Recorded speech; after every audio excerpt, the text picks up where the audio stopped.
Hey everyone, it's Phil, chat back on their video, and today we're going to be going in depth into an updated beginner's guide. There's been plenty of changes, including the most recent one that have kind of derailed a lot of the initial advice. So we're going to go ahead and update that for you here. And also, I'm going to be starting a new account. So if you want updates on that, be sure to stick to the end of the video and subscribe. And let's go ahead and jump into the updated beginner's guide.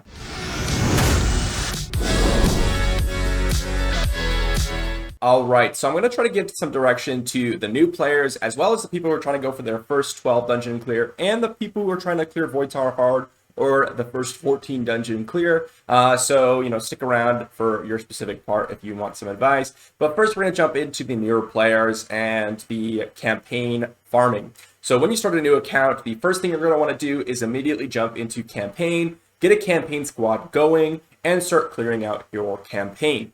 Now, before we actually get that campaign team going, the first thing we're going to want to get to is the end of chapter 2.8. And the reason for this is there's going to be a rookie summon. This allows you to reroll your account for a specific character that you would like. Now, before I jump into the rookie summons, there's actually a part at chapter 1. I believe it's chapter 1.6, or perhaps it's chapter 1.8. I cannot remember. But at the end of that, you're going to be able to summon your specific summoning stones. I believe it's chapter 1.6, but you're able to kind of summon the few shards that you actually get. And these are just normal pool shards that you've done in any other gacha game, and you could summon any legendary or epic in the game. So technically you could reroll your 5, 6, 7 shards, however many you get now, and you can go ahead and try to reroll for any legendary in the game if you wanted to spend a lot of time. If you do decide to do that, the best option, in my opinion, is going to be Gangelo for PvE content. I think you should absolutely go ahead and try to get him if you want to spend that much time. Now, if you're an average player or you're like me who doesn't want to spend, 20, 30 hours rerolling, and you want to spend maybe an hour, 30 minutes or something like that rerolling, go ahead and get to chapter 2.8. You're going to have a pool of rookie summons. It's going to be 5 summons of 5. And each one of the summons is going to have either a legendary or 2 epics. There's going to be 3 ones with legendary and 2 of them with 2 epics each. So which one should we choose from there? Well, there's only 7 legendaries available in this rookie summon. The first one's going to be Balberath. Second one's going to be Hector. Then we have Evra, Hydricia, Valyria, and then we have Molhex and Mythasia. Of these 7, I think that the best options are actually Evra or Valyria. I think those 2 are the best options, and they're the most applicable throughout all PvE content. I think Hydricia comes up at a close third, and then Mythasia. Now, the reason why I think Mythasia has gone down a little bit is because of certain game modes, specifically Void Tower, that have changed over time and gotten different rotations. So now Mythasia is a little bit worse than she was initially. However, she's still a monster in PvP, and actually, due to the recent changes to Queen 12, you actually may want to have a Mythasia to make your first Queen 12 experience much easier. However, I think Evra and Valyria are more applicable across more PvE and PvP game modes for the average newer player and early to mid-game player, so I recommend those 2. They're also going to help you clear out campaign much, much faster, even though when you're clearing out campaign, you're going to be using friend monsters, and we'll go over that in just a moment. Now, what I do recommend as the overall best rookie summon choice, even better than the legendaries, is actually a combination of epics. It's going to be a Nathalia plus someone else. Either that someone else can be William or Winstrex. I think that those 2 are going to be way, way better than any of the other legendaries. Not necessarily because she is exceptionally rare or anything like that, but because Nathalia is specifically necessary to clear Ash 12 and 14 at a reasonable pace. Without Nathalia, you're going to need another legendary, and obviously legendaries are harder to come by. But she's going to be an excellent unit, one of the best damage dealers in the game, and she's going to make your first Ash 12 clear very, very easy compared to not having her. Actually, it's impossible unless you already have one of those legendaries. Now, when you take Nathalia, or if you take Nathalia, you can actually go straight for Ash 12 instead of going for Queen 12, and that changes the way you're going to go about things. So depending on what rookie summon you take will determine what path you go for, in my opinion. So let's go ahead and continue down the campaign here and talk about what we're going to be doing in the rest of the campaign. So as we get a rookie summon, we're going to want to build a campaign squad. So you're going to be using your rookie summon from 2-8, and perhaps if you rerolled, and then you're going to build out a campaign squad. You're going to want to build up Connor, who's a one person from the bench here in the Covenants. This guy right here, you're going to get him. He's an elite. And then eventually you're going to get Zatlux. But between Connor and your rookie summon, that's all the damage you really need just to get to Mythic. And you're going to have another unit that you're going to be using from your friends, and that is going to be the friend support monster. So if we jump into campaign here and just jump into a single chapter, so let's see, let's just click on 4-2 here, jump into battle, and then we jump to the support characters here. You could see I could pull out, let's just say, Evra here and put in Zatlux. These are all my friend support monsters, and that's how you're going to clear through campaign on the first try. You can use each support monster 3 times per day, and you have 50 friends possibility. So you're just going to go through here, clear as much campaign as you possibly can using your friend monsters up until chapter 4 of Mythic. Once you complete chapter 4 of Mythic, that kind of basically tells you you're at the end of pushing campaign for the time being. Why do we choose chapter 4 Mythic? Well, in chapter modes, you're going to be farming certain things called glyphs. You're going to see here on, let's see if we can click, not chapter 4.3, let's see, maybe chapter 4.2. Some of the campaign stages have glyphs and some of them don't. So I'm going to go ahead and just click on this one right here. You see these glyphs right here. They go up to the orange level, the legendary level, and you're going to be putting these on your characters. Now, you cannot farm every single type of glyph until you've reached chapter 4 of Mythic. Once you've reached chapter 4, you can farm every single legendary, every single epic glyph in the game. And so it's very important to get to chapter 4 so you can start glyphing out your characters completely. So this is really easy to get to if you have a lot of friends. If you don't, it can be quite difficult. So make sure that you're adding as many friends as possible. And if you don't have a lot of that, too many friends that you can actually add, you're going to have to farm some of the earlier stages, which is completely fine. Really, friend monsters just determine how fast you're going to get through campaign, not whether or not you can. If you don't have friend monsters, the average person will take 4 to 5 weeks. If you do have friend monsters, the average person will take maybe 2 to 3 weeks just to get to chapter 4. Unless you are trying to speed run, you can absolutely get to chapter 4 in a couple 2 to 3 days if you have a ton of friend monsters and you have a lot of dedication. Now, while you're completing campaign, you're going to want to make sure you're doing a couple things as well through the campaign. First thing is you're going to want to be doing arena, and you're going to want to be doing endless trials. So arena here, you're going to want to make sure you're doing your arena battles, getting your energy, getting your tokens. Very simple, very something that you're going to be doing in every other gacha game. Now, you're also going to want to do endless trials here. And this is very, very important because this is one of the only ways you can actually get gear charms to upgrade your gear in the earlier to mid game. It's one of the best supplies of gear charms, and it's one of the only ways you're going to get them.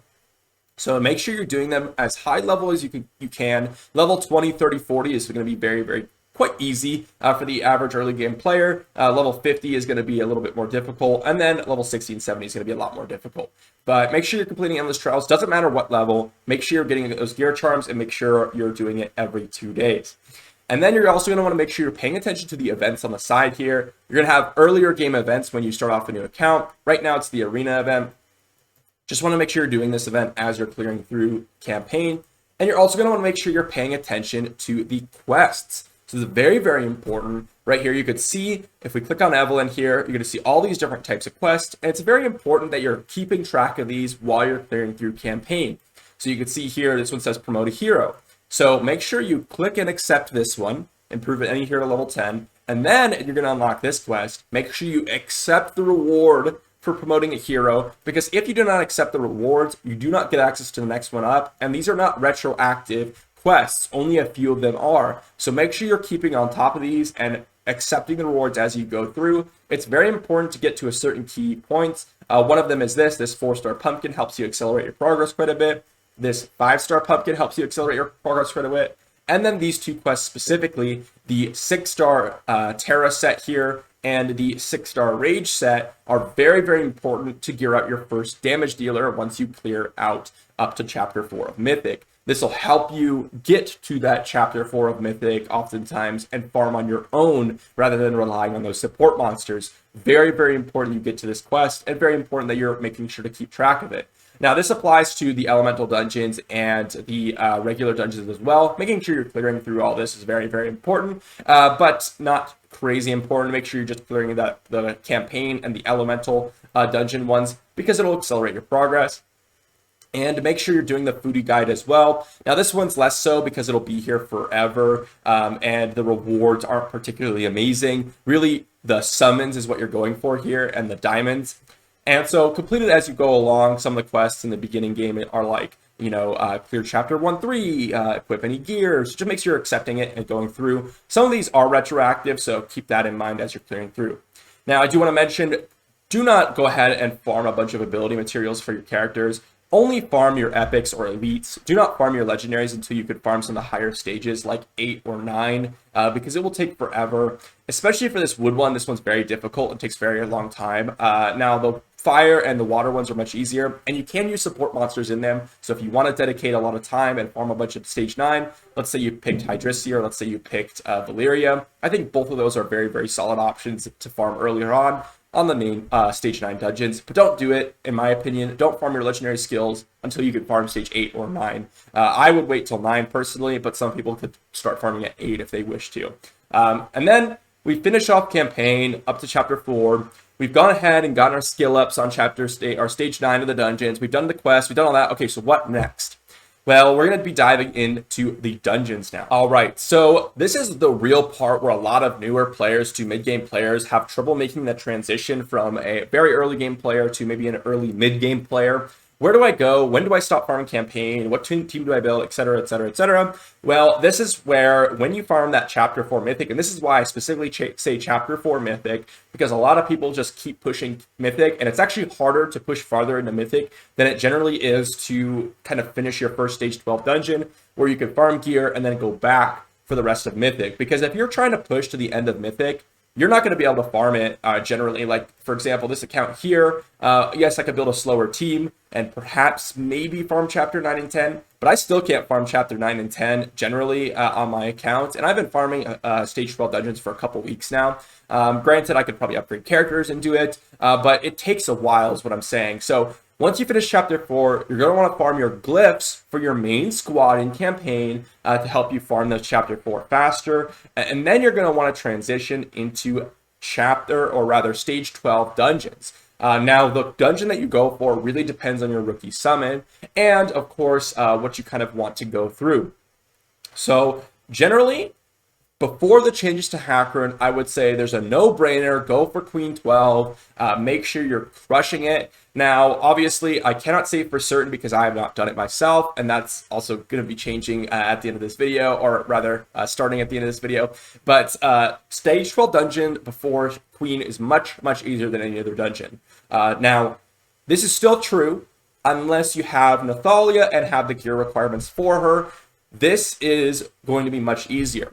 Now, the one exception now, because of the Hackern changes, is actually maybe stage 11 farming is going to be necessary for you to transition to stage 12. Before, you could go straight from campaign gear into stage 12 dungeons, as long as you've been pretty diligent and farming your campaign, farming your glyphs, getting all your glyphs together. And you may need to 6-star some more characters for stage 12. So you're going to want to build your first team. Generally, this first Queen 12 team is going to consist of people like Hackern, or Santis, or Valuk, or Rog. What I would recommend is make sure you get your first Queen 12 team using Hackern, Valuk, Rog, and Radira. It's going to be the tankiest option. It's going to be necessary now that Hackern has been changed. I would actually recommend a lot of people farm stage 11 now because stage 12 is going to be harder. Now, if you've gotten Nathalia and you want to go for the Ice Wolf comp, this is where it gets a little tricky because I actually think it might be worth it to go ahead and farm stage 11 of Queen and then transition into stage 12 of Ash if you've started with Nathalia. Why do I say this? Well, the transition between stage 11 and stage 12 of Queen of Tides is a lot. And you oftentimes don't want to plus 12, plus 15 your tank gear. You get less value for it. And so farm stage 11 using your 5-star Valuk, 5-star Rog, your 5-star Radira, and then your 6-star, 5-star Hackern. Farm stage 11, get enough damage dealing gear, and then transition straight into stage 12 using the Ice Wolf comp and Nathalia. This is actually what I think is going to be the best option for a lot of new players, and what I am most likely going to be doing on my new account, but we will see, and I'll decide and figure out what people want to see at the end of this video. But this is what I actually recommend if you're starting with Nathalia. If you're not starting with Nathalia and you started with Valyria or Evra, go ahead and just continue and push on to stage 12 dungeons. For Queen, you're going to want to upgrade and have to upgrade your gear quite a bit more now that Hackern changes, because it is a lot more difficult with the recent buff dispelling ability on Hackern. So that's going to be the transition into stage 12 dungeons and kind of the first dungeon clear. And then after we've gone ahead and finished our first stage 12 dungeon, what do we do next? Well, first off, I recommend you sit and farm that dungeon for a week, 2 weeks, 3 weeks, depending on how much you actually spend per day. You're going to want to do maybe 2,000, 3,000 runs in that stage 12 dungeon before you do anything else. And the reason for this is I want you to get your gear requirement or your gear level up to a certain point before you actually go ahead and start upgrading gear. Why is this? Well, I don't want you to, okay, I got a minor upgrade, I'm going to invest gear charms into it. You need to have a substantial upgrade before you start investing gear charms into certain pieces of gear, because gear charms are the absolute bottleneck of this game. I can just go ahead and swap into my characters here, and you can see I've gotten fortunately lucky because there was a recent event that has given me a lot of gear charms, but I hardly upgrade much of my gear. In general, you can see if I kind of show all my gear off, I have a few plus 15 pieces. I have about, I don't know, about 30 or so plus 15 pieces, maybe a little bit more, about 35 or so. And then after that, it's all plus 12, and I only have another 30 plus 12 pieces, maybe 40. Maybe actually it looks like about 60 plus 12 pieces or so, just in this menu here. And the plus 9s I'm generally not using. They were just temporary to upgrade for some certain dungeon stuff, or I was testing some roles. So generally, you're not upgrading very long, and mind you, this account has been around for about 60 days. So in about 2 months, I've only upgraded a few, maybe 30 or so pieces to 15. So make sure you're not upgrading random pieces of gear, and you want to get that gear level much higher before you start transitioning into other places, specifically Void Tower Hard and stage 14 dungeons, which would be your next goal. And this is where I say you start transitioning into the end game. You're going to want to try to beat Void Tower Hard. Depending on the rotation, it really just depends on whether or not you want to go for Void Tower Hard. For example, if there's a very tough rotation with the different debuffs, you may not be able to even come close. However, if there's a very easy rotation, you may be able to just immediately beat Void Tower Hard with a few 6 stars and some gear upgrading.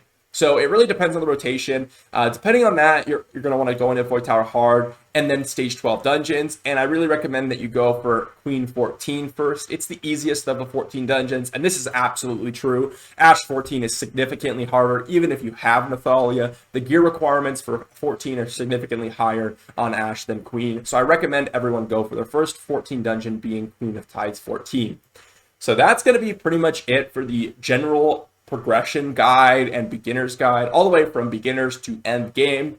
And what I wanted to announce now is that I am going to be creating a new account. As I said, I'm going to be starting on stream, and that is going to be, let me just check the time here. It's going to be at around 6 p.m. Pacific Standard Time. So keep in mind that if you want to check out my re-rolling and what I end up going with, you can check it out on stream today at 6 p.m. PST. That's going to be about 11 hours from now. So if you want to check that out, go ahead. I'm going to leave the stream in the description down below, and of course in the comments down below if you want to check it out. So if you also want to help me decide on what we go for, whether or not it's Ash or Queen, you're going to have to jump in the stream and have to give me some ideas, because I'm obviously going to be doing whatever everyone wants to see. Because of the recent Hackern changes, I want to experience it myself. So that is going to be it for this video. If you want any help or any suggestions, go ahead and join the Discord and send me a message. I'm usually free to answer any questions that you may have. But that'll be it, and I'll see you for the next one.